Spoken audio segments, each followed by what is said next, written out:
British Prime Minister Boris Johnson battling political controversy. Can he survive? Hello, I'm Mike Walter, filling in for Anna Naidu, and this is The Heat.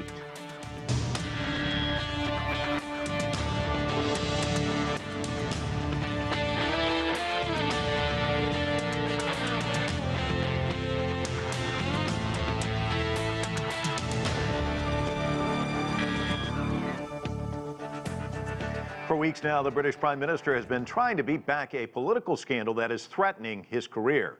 Boris Johnson has come under fire over allegations that he attended parties at 10 Downing Street while the UK was in lockdown over COVID-19 restrictions. There have been calls for his resignation, and the British police have now launched an investigation. We begin with this report from CGTN's Andrew Wilson. This could hardly have come at a worse time for the Prime Minister. After weeks of refusing to engage, the Metropolitan Police Chief has suddenly changed her mind. Whatever it is they found out from the civil service investigation into parties in government offices, detectives have now decided that there may yet be evidence of wrongdoing after all. And what I can tell you this morning is that as a result, firstly, of the information provided by the Cabinet Office inquiry team, and secondly, my officer's own assessment, I can confirm that the Met is now investigating a number of events that took place at Downing Street and Whitehall in the last 2 years in relation to potential breaches of COVID-19 regulations. The latest leak to suddenly appear on the front pages concerns allegations of an impromptu birthday gathering for Boris Johnson inside Downing Street, complete with birthday cake and 30 staff. Ministerial strategy remains the same: play it down and refer to the ongoing investigation by civil servant Sue Gray. I think most people would think a party as being an arranged event rather than something where on somebody's birthday in the office that they work in with the people that they always work with, someone says it's your birthday, here's a cake. But that is for Sue Gray to get to the bottom of. But it's not hard now to gather an impression of impatience on London's streets. I think the people who organised the party are still culpable, and it's just one thing after another, really. And I think the excuses are run dry, really. It's more of the same, isn't it? It's like I don't expect any more from him, to be honest. I think everybody's expectations are totally at its lowest ebb at the moment. The Prime Minister has said he welcomes the police investigation and that it will offer the clarity the public needs. But it's not yet clear whether 2 reports instead of 1 will be good news or otherwise for Downing Street. Andrew Wilson, CGTN. We have a great panel to discuss all of this. Joining me now from London is Alan Wager. He is a research associate at the UK in a Changing Europe initiative at King's College. Also with us from the UK is Wayne Fitzgerald. He is leader of the Peterborough City Council. Joining us from Washington, D.C. is Garret Martin. He's a senior professional lecturer at American University's School of International Service and co-director of the Transatlantic Policy Center. And also with us from Peru is Remi Piet. He's a senior partner with Embellie Advisory. He's also a commentator on European politics. I want to welcome all of you to the show. Alan, why don't I begin with you? Boris Johnson spoke to the House of Commons today. He says he's all in with this police inquiry. Let's listen.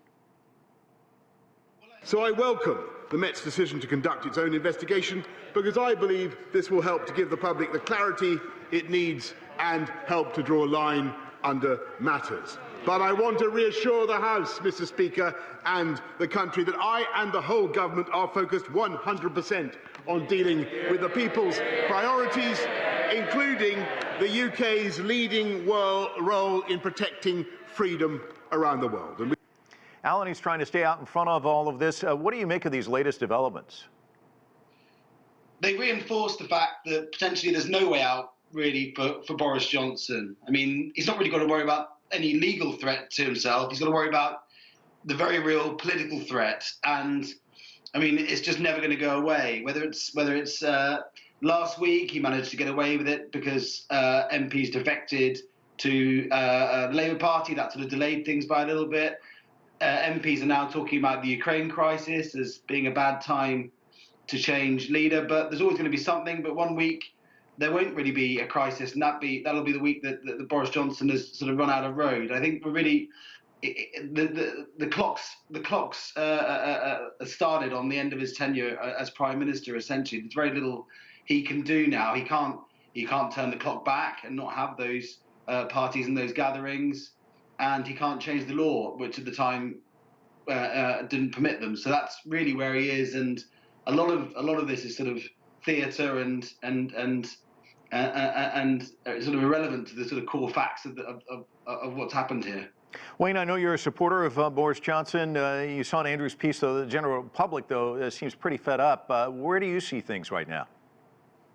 Well, I was watching local news reports in my area tonight, where most people in Yaxley in Peterborough voted for Boris Johnson and would do so again. Look, let's be perfectly clear about this. It's an orchestrated plan to undermine the Prime Minister and the Conservative government by one Dominic Cummings and cohort.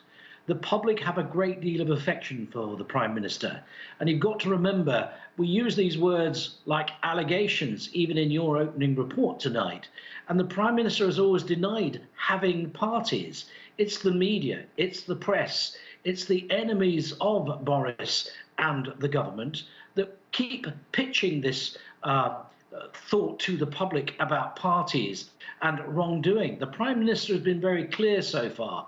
So let Sue Gray run her report. Let's get out in the open. And as for Cressida Dick and the police, they have a duty to act when there are allegations of crime and misdemeanors. What else do you expect the police to do? That's what they've got to do. They're carrying out their job. But I wholly support the Prime Minister. He has my 100%. I'd rather have Boris Johnson than any Labour Party member running our country, because they'll run it into the ground. Well, Wayne, let me ask you about, you mentioned the press. I read a column today where a columnist wrote, about this birthday cake incident.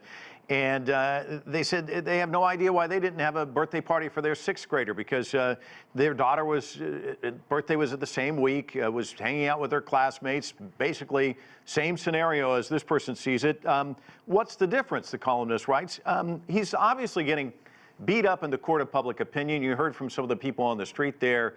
One of the things that doesn't seem to resonate with voters is, you pass laws, you say, look, you've got to stick to these laws, but then you've got people who are perceived as elites flouting those laws. And doesn't Boris Johnson, isn't that kind of the picture right now that he's trying to confront? Look, if you're painting a picture of deliberately having a social gathering in a social environment, that is completely unacceptable. But in both occasions, one in the garden and one in the cabinet room, that's not the case. People at work, and I work in a large council, many people are off or out of the office, but number 10 has still been full on. And if the Prime Minister is at work and a number of work colleagues want to come in and, say happy birthday to the Prime Minister and here's a cake, I think most sound-minded people would think they're at work, they're already in the same environment. Is it the fact that somebody brought a cake? Is that the crime? Or if they all were in the office and said, happy birthday, Prime Minister, in a meeting, what is the difference? It's the same in the garden. For God's sake, we have social distancing. The Prime Minister can't bring 100 people into a room in number 10 through social distancing and go, I want to congratulate you all and be great. So let's have a get-together in the garden. And is the crime there? Because it seems to me that people are taking more offence that somebody said, bring a glass of wine. So the fact is, that's what it is. And the Prime Minister has made that perfectly clear. How many people did the very same thing in a work environment? I bet you thousands. Garret, the Prime Minister, obviously very media savvy. He was a journalist himself, so understands stories like this can kind of fester. So he tried to get out in front of it with an apology early on. Let's listen. Mr. Speaker, I want to apologise. I know that millions of people across this country have made extraordinary sacrifices over the last 18 months.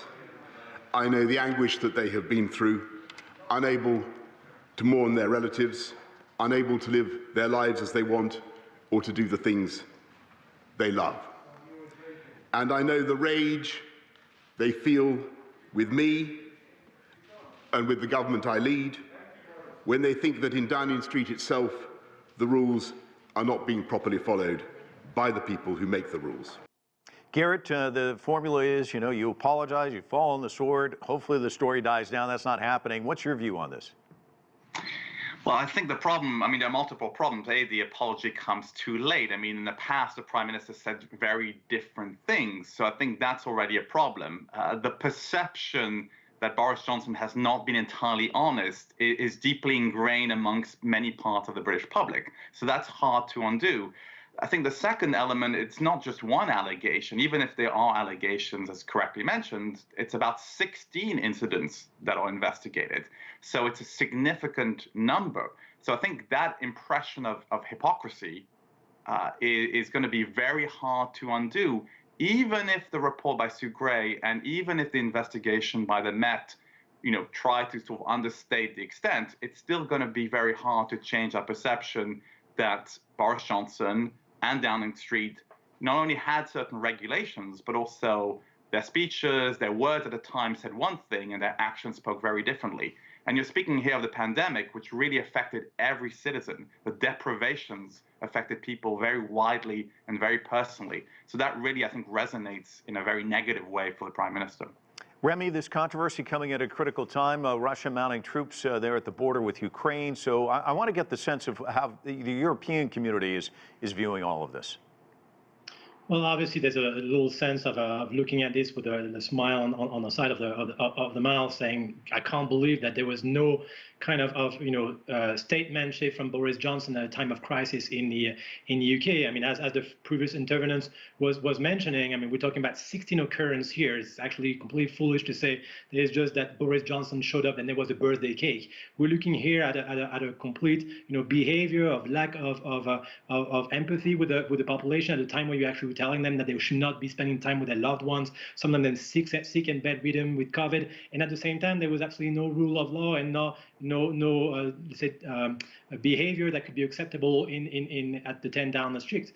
So the vision from the EU is obviously looking at this as a little bit of disbelief. There's some level of behavior that is expected from head of state, which obviously Boris Johnson has often failed to reach, and definitely here in this case. And especially it's getting also some impact. Maybe we'll talk about this on the current ongoing negotiation on Brexit, because the position from potential replacement to Boris Johnson, if that was to be the case, are obviously playing the cards and are using the relationship with the EU as their own stepping stone to try to be a good candidate. But down the road, if you just want to summarize my thoughts on this, even if you have an investigation here that shows that Boris Johnson was not the headmasters of those parties, of those booze Fridays that happen every single Friday with his team, of the different 16 occurrences of partying, I mean, he should be able to actually have clear rules in his own office, and he was definitely not able to do so. And at the end of the day, is how can he actually be trusted to have politics and a real position that could be trusted for other matters. Alan, get back to your point. One of the Labour MPs calling Johnson a national distraction, calling for him to resign. Liberal Democrat leader Sir Ed Davey told the BBC he thinks the government is in meltdown. He says he has to go, he should resign. And then there's also Britain's Labour leader. Let's listen to what he had to say. We've got other massive challenges facing this country, massive challenges. We've got a Prime Minister who is absent. He's literally in hiding at the moment and unable to lead. And so that's why I've concluded that he's got to go. And of course there's a party advantage in him going, but actually it's now in the national interest that he goes. So it's very important now that the Tory party does what it needs to do and gets rid of him. Alan, what about this drumbeat? The people that are hearing this drumbeat and the people that will actually make this decision ultimately are Conservative members of Parliament, and over 50 of them need to sign a letter saying that they think that Boris Johnson can go. That would then trigger a leadership contest, and they'll be worried about, as other guests have talked about, the sort of status in governing in this country. We're going to sort of reach a grind to a halt while we sort of wait for this all to play out. But they're probably going to be even more worried about the fact that the guy you just heard in that clip, Keir Starmer, is registering double-digit leads over the Conservative government, and the fact that Boris Johnson, no longer has the sort of popular touch. He's now with, the polling organisation YouGov. He's now more unpopular than Jeremy Corbyn was, or where his predecessor Theresa May was during the height of the sort of Brexit chaos. So we've really reached this point now where there's going to be this steady drumbeat of allegations and so on, but also just the political fundamentals are just really, really problematic for Boris Johnson now. And Wayne, people in his own party obviously know how to read the polls just as well. There is some pressure within his own party. Do you expect that to grow? I mean, what are you seeing? What are you hearing? Don't ever underestimate Boris Johnson or the British resolves. You know, what is going on here is akin to the Salem witch hunt or trials in America. This is a deliberate plot. When we talk about Keir Starmer and others, that's what they're going to say. That is their job. They're the opposition. They want to bring down the Conservative government. And if they can do that by undermining the Prime Minister, that's what they will do. What I will say is, to be fair, you know, people have always had a mistrust of Boris, even before he became Prime Minister. And that will continue for all sorts of reasons, whether it's about his children, the way he lives his life. It's just being amplified by the constant media frenzy. It's like putting him in a shark tank. So look, there is some disquiet within the ranks, the Westminster Party. I know many senior members. My own MP, obviously in Peterborough, attends, so I get quite a lot of feedback. And there isn't anywhere near the 54 letters that Sir Graham Brady wants. But what I would say to the Prime Minister, and I have done, is he needs better advisors. This all started with Owen Paterson, and God knows who was advising him about that, and then a change overnight. My view is that the Prime Minister does not have good advisors around him, which is why he's falling into these bear pits, and he needs to change. Now, if I was to give you some news from today that I'm picking up in answer to your question, Mike, I hear that Linton Crosby may be back in the frame in number 10 very soon, because by golly, he needs some professional help to get a grip of this situation, because this is the man that's led us through a global pandemic and overseen the fastest rollout of vaccine anywhere in the world. So let's not forget that Boris is the man that delivered Brexit, a subject I spoke about on this network not that long ago. And most people here that I speak to remember him for that. This is a hiccup in time, and if he gets a grip of it, it will go away, and the party need to rally around and support the Prime Minister in Westminster. Garret, is it as simple as his advisors? Because my daughter lives in the UK, and she was trapped in her flat. I mean, she's abiding by the rules. A lot of people were. She didn't need to have an advisor telling her to do that. These were the rules. This is a problem for him, isn't it? Yes, and it's not as if it's the only problem as well. I think that's one of the fundamental issues, is that Boris Johnson has entered this vulnerable zone where it might not happen this week, it might not happen next week. It may happen in a couple of months, depending on local elections, but he is viewed as vulnerable. So the possibility of a leadership challenge is very much realistic.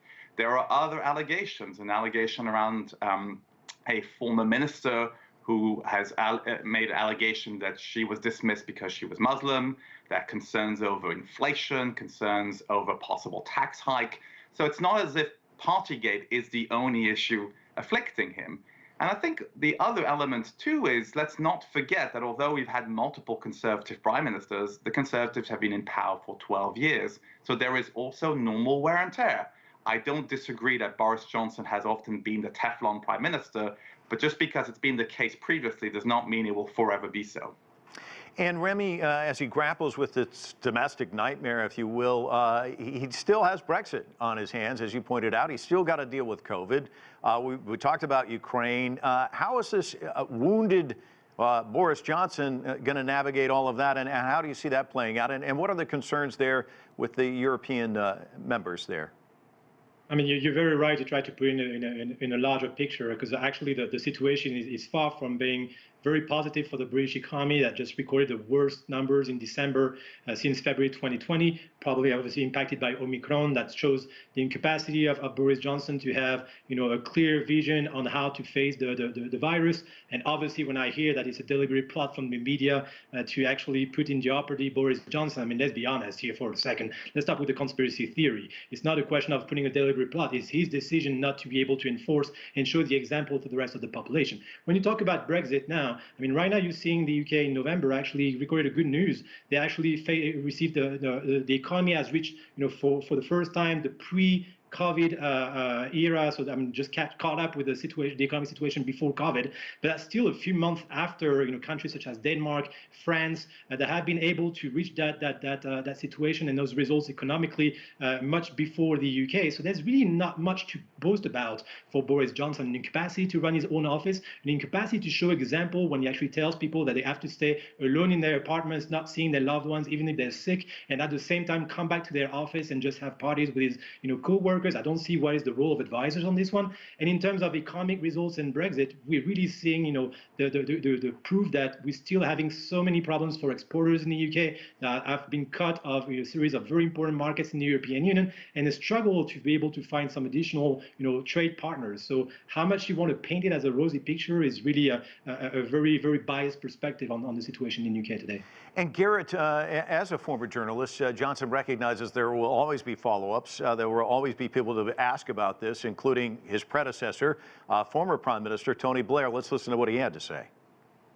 It should never have happened, and it was, people are justifiably outraged by it. Now, how exactly it all turns out politically, that's another matter. But no, the problem was that everyone was suffering during lockdown, and it was an extraordinary thing to do. But there it is.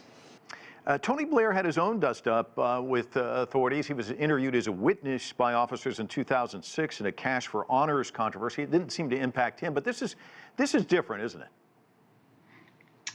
Yes, I do think it's different because of the extraordinary context of the pandemic. I think it's also, as we talked about earlier, the multiple instances, not just one. I think it's also, let's not forget, although our fellow panelists mentioned the unfolding of the vaccination, there's also going to be further scrutiny on the earlier management of the pandemic with an inquiry later this year, I believe.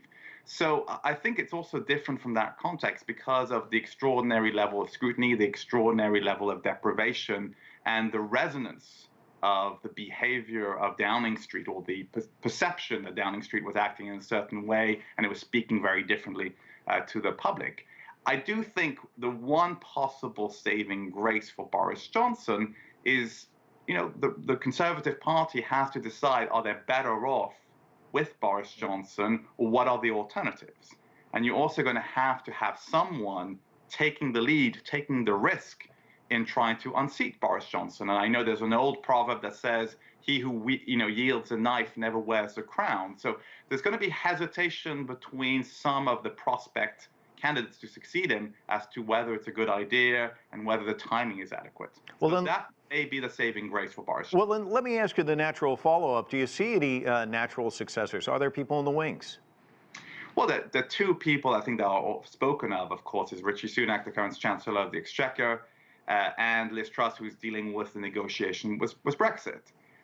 They have their own vulnerabilities. I think the position of Chancellor of the Exchequer gets you a lot of scrutiny, especially at a time when they're talking about a tax increase. They don't, Rishi Sunak doesn't necessarily have a large constituency in the Conservative Party. And Liz Truss does have a bit of a poison chalice in terms of the negotiations over Brexit. But they are viewed at least as some of the natural candidates should there be a leadership challenge. And Wayne, former Prime Minister David Cameron accused Johnson of ruining his bloody career. Of course, another former Prime Minister, Theresa May, had a contentious relationship with him. He stepped on some toes in his own party. I know you say the support's still there. Are people starting to look at internal candidates, and who do you see as a successor? Look, that's always going to be the case, but it's a dangerous line to travel. If the 22 committee get the 54 letters, yes, it might trigger a vote, but the Prime Minister would win that vote, I believe. And then he's untouchable for years. So you have to be careful before pushing or pulling the trigger on that, because it could all end up wrong. I know Liz Truss reasonably well, and I know Rishi Sunak. He was here in my own city not too long ago, and both are able and capable politicians, and at some point would make a good Prime Minister. But so would Michael Gove, and so would many other people. But look, this is about party unity, and many in Westminster need to, as I said, rally round the Prime Minister and not seek to overthrow or undermine him. I think it is telling how we might do in the local elections in May. They're very important to me, particularly running a council of 60 with no overall control. We have 28 members out of the 60. I have severe financial troubles in my local authority and I need government support. So the last thing I need is instability in Westminster and upheaval within the party. What the country needs to do is focus on the other things. And by the way, it's people that keep using the word party, even members of this panel tonight, whereas nobody in Downing Street are saying they're parties, and the majority of people don't. Look, there are 100,000 troops gathering on the border of Ukraine.